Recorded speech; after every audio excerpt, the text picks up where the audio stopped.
जिनको बुलाने जा रहा हूं कि केशव के 5 जन्य और पार्थ के गांडीव जैसी ही प्रखरता मुखरता है वाणी में, अभिव्यक्ति में बहार दहाड़ती है देशभक्ति सदा। वह कवि तो शक्ति से लगाते आग पानी में, वो देश के विरोधियों का करते खुला विरोध, गांव गलियारों में हो जाती राजधानी में, वो आप लोग तालियों का कीजिए खड़ा पहाड़ कमलेश मौर्य मधु जी की अगवानी में। एक निवेदन करना चाहता हूं, इस कार्यक्रम को ऐतिहासिक बनाना है। आप देख रहे हैं मृदु जी को किसी सहायक की आवश्यकता पड़ती है मंच तक आने जाने में। ये ऐसे नहीं थे, इन्होंने तमाम लोगों को सहारा खुद दिया, आज भी दे रहे हैं, लेकिन भौतिक रूप से अगर आज उन्हें सहारे की जरूरत पड़ती है, आज से 11-12 साल पहले एक हादसे में उनका शरीर दिव्यांग हो गया, लेकिन मैं चाहता हूं इस कवि सम्मेलन को ऐतिहासिक बनाइए। वो भले ही खड़े होकर के काव्य पाठ नहीं कर सकते, लेकिन सभी लोग एक बार अपने स्थान खड़े होकर तालियों का महोत्सव करते हुए आमंत्रित करेंगे तो हम सबको अच्छा लगेगा। एक बार जोरदार तालियां बजाएं।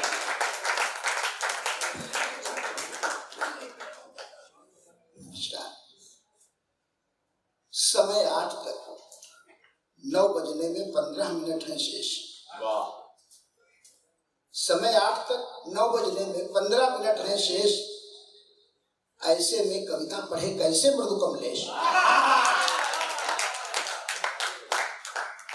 लेकिन लखनऊ है, लंदन नहीं है। लखनऊ है, लंदन नहीं है। कविता है, क्रंदन नहीं है। कविता है, क्रंदन नहीं है। समय का बंधन तो बाकी कवियों के लिए था, अध्यक्ष पर समय का बंधन।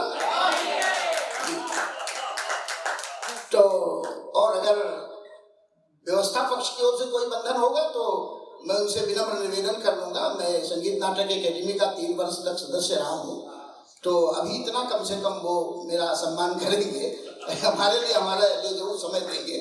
तो हमको हुआ आह्लाद, बुलाया गया मुझे, बहुत देर से रास्ता देख रहा था। हमको हुआ आह्लाद, बुलाया गया मुझे, दे तालियों का नाद।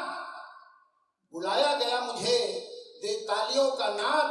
बुलाया गया मुझे, पर मारुति के बाद जैसे खटारा ट्रैक्टर, कशिश खान के बाद बुलाया गया मुझे।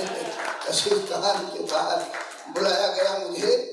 मित्रों, माँ शारदे का स्तवन करता हूँ, मंचस्थ मनुष्यों का अभिवादन करता हूँ, और आप सब हमारे भाग्य से जितने श्रोता बचे उन सब का मैं हार्दिक अभिनंदन करता हूँ। और इतने भी नहीं होते तो ऐसा लगता है कि वो वाल्मीकि रंगशाला में वो पीछे हमारे एक दादाजी बैठे हुए बिल्कुल वाल्मीकि जैसे, तो मुझे लगता है कि ये वाल्मीकि ही है। तो सब लोगों ने अगर बहुत अच्छा काव्य पाठ किया हो तो एक बार सबके सम्मान में तालियां बजाएं। और मुझे तो लगता है इतना अच्छा काव्य पाठ किया है कि मुझे पढ़ने की आवश्यकता ही नहीं है। 4 प्रत्यावर्त पढ़ता हूं मैं, तो आप बड़ी अच्छे सब प्रकार के लोग बैठे हुए हैं यहाँ। लाल गालों की है सुर्खियों को नमन, लाल गालों की है सुर्खियों, अभी मरे, लाल गालों की है सुर्खियों को नमन, और बुजुर्गों की मृदु झुर्रियों को नमन। अब तलक जो है बैठे सभी को नमन, और खाली पड़ी कुर्सियों को नमन, और खाली पड़ी कुर्सियों को नमन, और खाली। मैं बधाई देता हूँ हमारी काव्यधारा फाउंडेशन ट्रस्ट को, इतना सुंदर आयोजन किया। हमारे समधी जी अस्वस्थ वेंटिलेटर पे थे, इसलिए मैं विलम्ब से आप आया, मैं अपने नवांकुरों को नहीं सुन सका, इसके लिए मैं हृदय से क्षमा प्रार्थी हूँ। मेरा बड़ा मन होता है कि जब मैं नवांकुरों को सुनता हूँ तो निश्चित रूप से आपका उद्देश्य मृदु स्पष्ट है, आपका उद्देश्य मृदु स्पष्ट है, कार्यक्रम भी आपका उत्कृष्ट है। नवांकुर का जहां सम्मान होता नामांकनों का जहां सम्मान होता, काव्यधारा फाउंडेशन ट्रस्ट है, काव्यधारा फाउंडेशन ट्रस्ट है। पूरी टीम को मैं बधाई देता हूं और सबने बहुत अच्छा पढ़ा, सबको बहुत बहुत धन्यवाद। और हमारे विशेष रूप से नवांकुरों ने भी बहुत अच्छा पढ़ा होगा, क्योंकि हमारे शिव कुमार जी ने बताया कि तो मित्रों कुछ पंक्तियां मैं भी पढ़ा। अभी वो हमारे को कहाँ गए, प्रारंभ किया था अटल जी की वंदना से। जब मैं आया तो अटल जी माँ वाणी की वंदना कर रहे थे, तो उनकी वंदना से इस काव्य पाठ का यहाँ प्रारंभ हुआ। मैं अपनी वंदना से प्रारंभ करता हूँ। स्वागत स्वागत। अब न पूजा न ध्यान करता हूँ और न अब राम राम करता हूँ। अब न पूजा न ध्यान करता हूँ और न अब राम राम करता हूँ। अहम ब्रह्मास्मि सुना है जब से आईने को प्रणाम करता हूँ, आईने को प्रणाम करता हूँ, आईने को। और हमारे मनीष जी, हाँ वो मनीष जी आए, वो पता नहीं उनकी अपनी प्रेमिका के लिए खड़े, तो इस आयु में तो प्रेमिका ही दिखती है। तो मैं, लेकिन समस्या तब अभी बताते हैं शादी भी हो गई है, तब बड़ा कष्ट होता है, तो बड़ी समस्या होती है। यही हाल मेरा भी था। अच्छा, यही हाल मेरा भी हुआ था कभी मनीष जी। हाँ, तो 4 पंक्तियां पढ़ता हूँ मैं वहीं से। 4 पंक्तियां पढ़ता हूँ। हालांकि जब मैं श्रृंगार की पंक्तियां पढ़ता हूँ तो कहते हो मृदु जी इस उम्र में श्रृंगार, ऐसा लगता है जैसे मैं इसी उम्र में पैदा हुआ। तो अब वो जब थी, अब तो वो नहीं रही। इस दुर्घटना में हम दोनों लोग 2 मंजिल से नीचे गिरे और उनके तो प्राण पखेरु हो गए, मैं बच गया। आप सबके स्नेह के कारण, आशीर्वाद के कारण, जहाँ डॉक्टरों की दवाएं काम नहीं हुई, आप सब की जो दुआएं थी वो काम हुई, जिनके कारण मैं आपके बीच में। तो जब वो थी तब भी संकट था, और अब परिस्थितियां बदल गई, अब भी संकट है। कि वो जब थी तब कभी घर आ जाए प्रेमिका, कभी घर आ जाए, कभी घर आए तो एकांत में बतिया नहीं सकते। मनीष जी, कभी घर आए तो एकांत में बतिया नहीं सकते। हम उनके डर से उसके घर कभी थे जा नहीं सकते। हम उनके डर से उसके घर कभी थे जा नहीं सकते। नहीं अब है नहीं डर है, परिस्थितियां पर वैसी है। न वो अब है न अब डर है, परिस्थितियां अब वैसी है। डायबिटिक हूँ रखी बर्फी है लेकिन खा नहीं सकते।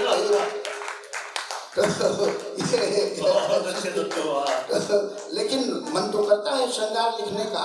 4 पंक्तियां श्रृंगार की ओर पढ़ता हूँ आपके बीच में। अब वो बात चल गई है तो फिर जी श्रृंगार की पंक्तियां पढ़ता हूँ आपके बीच में कि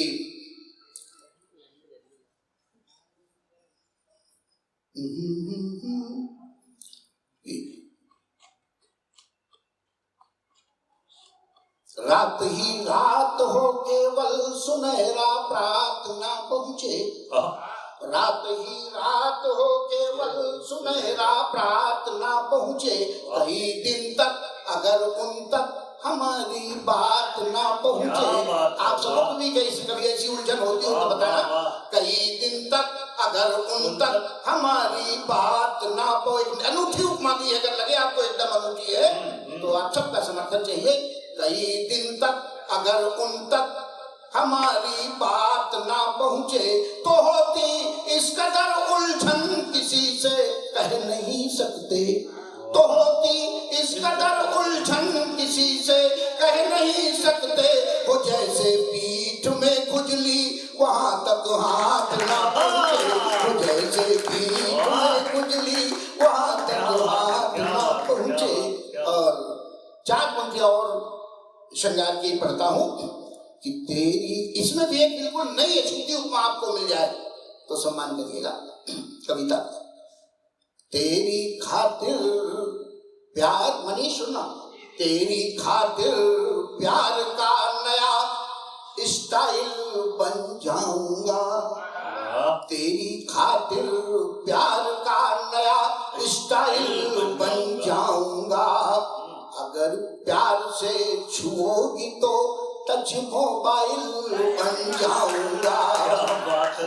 प्यार से छुओगी तो टच मोबाइल बन जाऊंगा।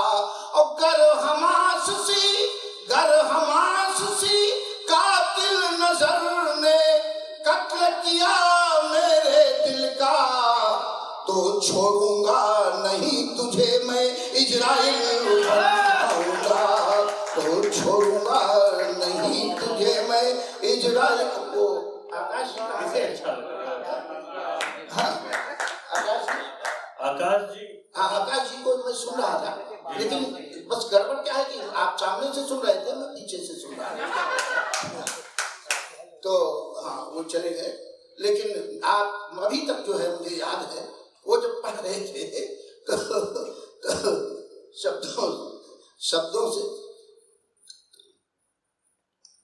शब्दों से तो धनी लगते थे, शब्दों के वे धनी लगते थे,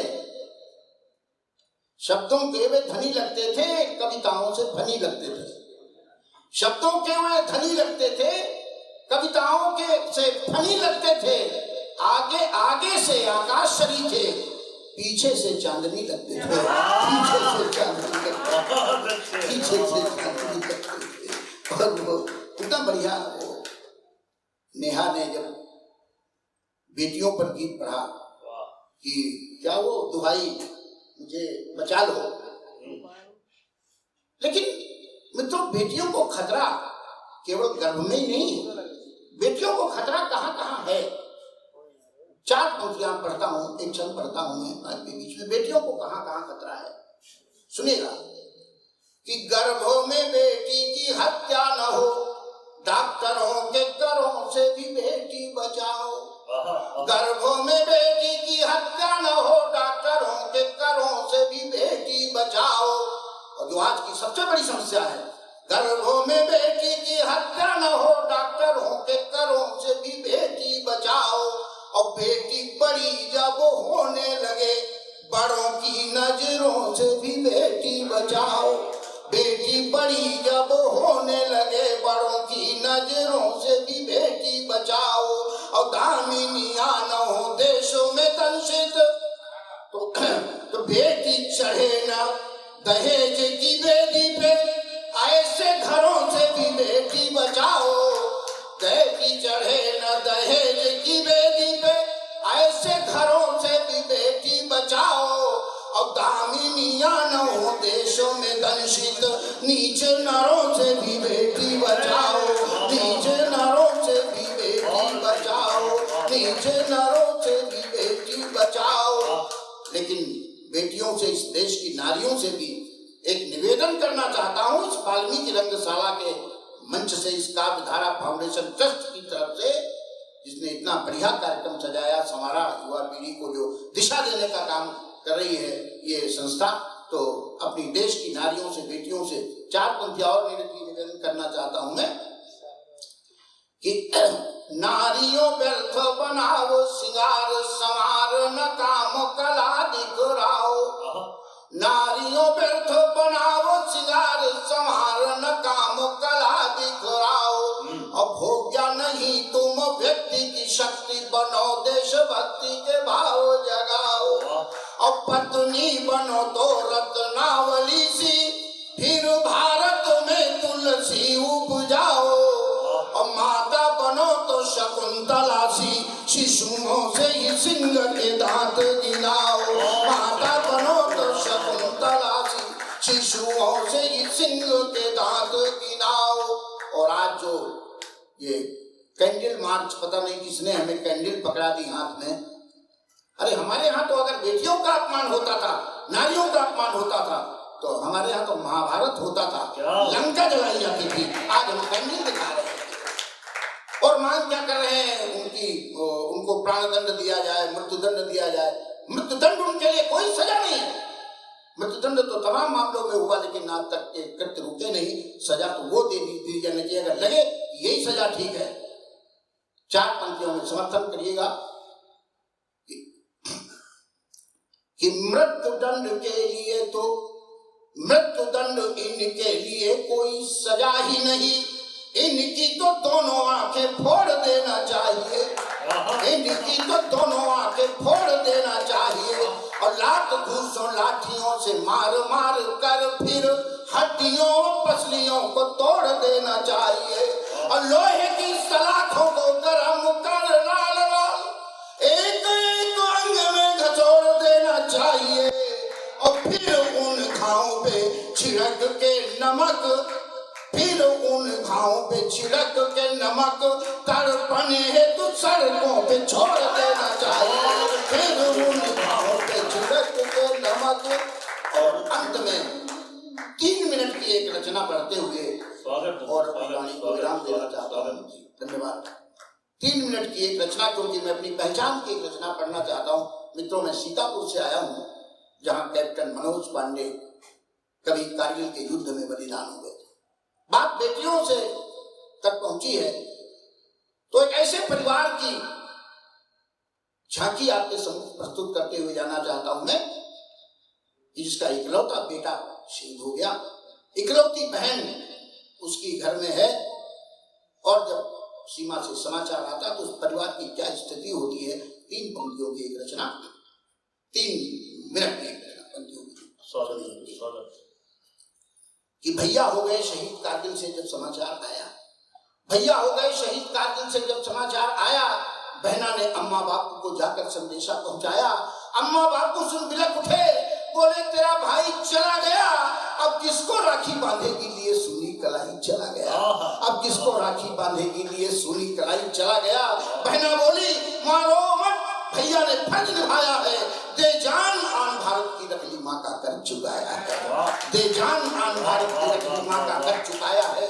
अम्मा बोली मैं रोती नहीं तेरे भाई की शहादत पर, बापू बोले मुझको है गर्व वो मेरा देश की हिफाजत पर जब तक घुसपैठिए जिंदा है आत्मा शहीद की भटकेगी, बेटी आबाद हमारे भी दिल में रह रहकर खटकेगी, बेटी आबाद हमारे भी दिल में रह रहकर खटकेगी। जो सपना लिए गया बेटा वो सपना अभी न पूरा है, अब भी खतरा है सरहद पर या विजय अभियान अधूरा है, अब भी खतरा है सरहद पर ये विजय अभियान अधूरा है। बस यही सोच रोता हूँ कौन अभिमान शत्रु का चूर्ण करे, अरे बेटा दूसरा नहीं जिसको भेजूं अभियान को पूर्ण करे, बेटा दूसरा नहीं जिसको भेजूं अभियान को पूर्ण करे। अरे बिटिया बोली भैया तो गए मैं तेरी बेटी जिंदा हूँ, बिटिया बोली भैया तो गए मैं तेरी बेटी जिंदा हूँ, मेरे रहते तुम रोते हो या सोच के मैं शर्मिंदा हूँ। मैं दुर्गावती लक्ष्मीबाई बनकर सीमा पर जाऊंगी, अपने भाई की शहादत का बदला बैरी से चुकाऊंगी, अपने भाई की शहादत का बदला बैरी से चुकाऊंगी। अरे जिंदा जब तक हिसाब लूंगी बैरी से पाई पाई मैं, जिंदा जब तक हिसाब लूंगी बैरी से पाई पाई मैं, अरे मर गई तो स्वर्ग में बांधूंगी राखी भाई की कलाई, मर गई तो स्वर्ग में बांधूंगी राखी भाई की कलाई में। अरे घुसपैठिए तो घुसाए, घुसपैठिए जो घुसाए वो भागे या उनकी बलि होगी, लहरे लाहौर पे राष्ट्र तब सच्ची श्रद्धांजलि होगी, लहरे लाहौर पे राष्ट्र सच्ची श्रद्धांजलि होगी। और मित्रों मैं एक बार पुनः नवांकुरों को बधाई देता हूँ और भाई व्यास जी ने जैसा बताया कि सबने बहुत अच्छा काव्य पाठ किया, उनकी कमियों की ओर भी इंगित किया। तो मित्रों ये कविता का कोई विश्वविद्यालय नहीं होता है, ऐसे ही कार्यक्रमों में जाकर और अपने गुरुओं के साथ बैठकर ही आप सीख सकते हैं। और यही काम राष्ट्रीय कवि संगम जो संस्था है जिसके हमारे अटल जी जिन्होंने हमें आमंत्रित किया इस कार्यक्रम में, ये सौभाग्य अवसर में प्रदान किया, वो उसके काशी प्रांत के अध्यक्ष होते हैं। नीरज जी जो संचालन कर रहे हैं ये अवध प्रांत के हमारे उपाध्यक्ष हैं। हमारे व्यास जी आदरणीय ये पूर्वी उत्तर प्रदेश क्षेत्र के अध्यक्ष हैं राष्ट्रीय कवि संगम के। मेरी और राष्ट्रीय मंत्री का दायित्व है और हमारे जो राष्ट्रीय अध्यक्ष हैं जिनका अमृत महोत्सव 75 वर्ष पूरे होने पर पूरा वर्ष ये देश भर में मनाया जा रहा है, प्रारंभ हो गया है, वो एक बात कहते हैं कि जैसे अभी इंगित किया व्यास जी ने कि वो कुछ कमियों की ओर इंगित किया, तो ये कमियां ये कमजोरियां दूर करने के लिए निश्चित रूप से आपको अपने किसी श्रेष्ठ कवि का और उन सहयोग लेना पड़ेगा, उनसे संवाद करना पड़ेगा। और वो निश्चित रूप से वो कहते हैं कि जो हमारा नया नवांकुर है, ये जो बालक है, हर एक बालक का कोई न कोई एक पालक कवि होना चाहिए। और जितने भी ये पालक कवि हैं उनके साथ 8-10 बालक जुड़े होने चाहिए। और यही काम वो राष्ट्रीय अध्यक्ष जी करते हैं। रात को 8 से 10 बजे तक 2 घंटे प्रतिदिन देश भर के नवांकुरों का काव्य पाठ जो भी उस समय को फोन करके सुनाना चाहता है वो सुनते हैं। और मेरा तो मोबाइल 24 घंटे नवांकुरों के लिए जो है वो खुला रहता है। बस हम बुजुर्गों की बड़ा जो है वो ये होता है डर, जो हम आपके लिए कुछ कर नहीं सकते। ये जो हमारे बुजुर्ग कवि हैं पालक के, जो क्या कर सकते हैं, तो जैसे एक लता होती है ना, लता, तो वो लता इधर उधर लुढ़के नहीं, केवल हम लोग एक सूखी टहनी जैसे होते हैं जो बगल में गाड़ दी जाती है, उसके सारे वो लता बढ़ती है। मैं उसको बढ़ाने के लिए कुछ नहीं कर सकता। बढ़ेंगे आप अपनी ऊर्जा से, बढ़ेंगे आप अपनी शक्ति से, लेकिन उसको केवल सहारा देने का काम ये हमारे बुजुर्ग कव्यास जी जैसे लोग, ये हम सब लोग करते हैं। और हमको तो बड़ा डर लगता था, हर एक बुजुर्ग को डर लगता है कि हमारी संपत्ति का क्या होगा, हमारे घर परिवार, हमारे बात तो जैसे पूरी प्रलय ही आ जाएगी। ऐसे बहुत से लोगों को, हम जैसे लोगों को लगता है कि आगे साहित्य का क्या होगा, और साहित्य का तो स्तर गिर रहा, ये हो रहा। लेकिन आज जैसा व्यास जी ने बताया, यहाँ नवांकुरों ने जो काव्य पाठ किया, उनसे लगता है कि हिंदी साहित्य का भविष्य बहुत उज्जवल है। मैं इन सबको बधाई देता हूँ। और अब ऐसा लगता है कि ये ग्लानि हमें नहीं रहेगी कि क्या होगा आगे साहित्य का, तो हम जैसे लोग, मैं सुकून से अपने प्राण त्याग सकता हूँ। इसलिए अंतिम इच्छा प्रकट करते हुए अपनी वाणी को विराम देता हूँ। ये पंक्तियां पहली बार व्यास जी पढ़ रहा हूँ तो पहली बार पढ़ रहा हूँ। एक अंतिम इच्छा में प्रकट करते हुए जाना चाहता हूँ। नीरज जी सुनिएगा कि ब्रेकफास्ट डिनर और न कहीं लंच पे निकले, ब्रेकफास्ट डिनर और न कहीं लंच पे निकले, और कांटों में नहीं फूलों के मृदु बंच पे निकले। तो माई को मैं कविता पढ़ूं, श्रोता हूँ सामने, भगवान मेरे प्राण किसी मंच पे